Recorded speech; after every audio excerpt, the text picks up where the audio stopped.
Assalamualaikum warahmatullahi wabarakatuh. Saya Mailiani Alfah dengan NIM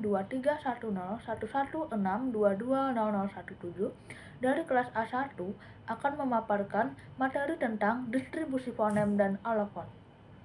Pertama, pengertian fonemik. Fonemik adalah cabang studi fonologi yang mengkaji bunyi-bunyi bahasa dengan memperhatikan fungsi sebagai pembeda makna atau kata.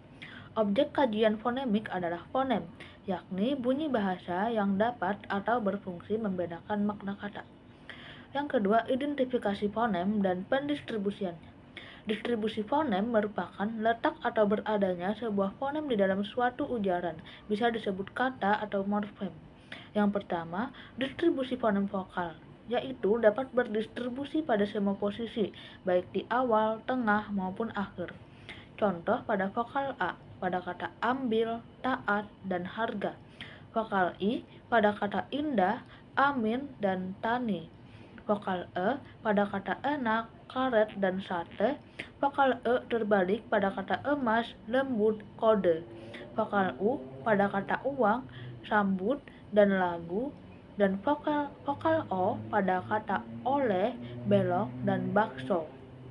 Yang kedua, distribusi fonem konsonan.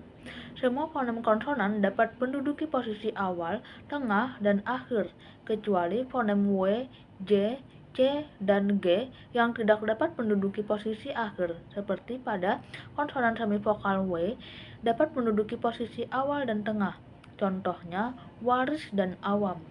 Kemudian, konsonan H dapat menduduki semua posisi, contohnya hamil, mahir, dan sudah. Ketiga, distribusi fonem diftong atau vokal. Pada umumnya hanya menduduki posisi akhir, kecuali diftong AW yang dapat menduduki posisi awal dan akhir, seperti pada morfem aula apabila dilafalkan menjadi aula. Diftong AY hanya dapat menduduki posisi akhir, contohnya pada morfem pantai apabila dilafalkan menjadi pantai. Keempat, distribusi fonem klaster. Semua fonem klaster atau gugus konsonan dapat menduduki posisi awal, kecuali fonem klaster BY dan KS, di mana posisi tengah dapat diduduki oleh semua fonem klaster kecuali DW, PR, PS, SW, dan SPR. Sementara yang bisa menduduki posisi akhir adalah fonem klaster KS, PS, dan NG. Seperti pada klaster KS hanya dapat menduduki posisi tengah, akhir, dan pada morfem eksponen dan kontes.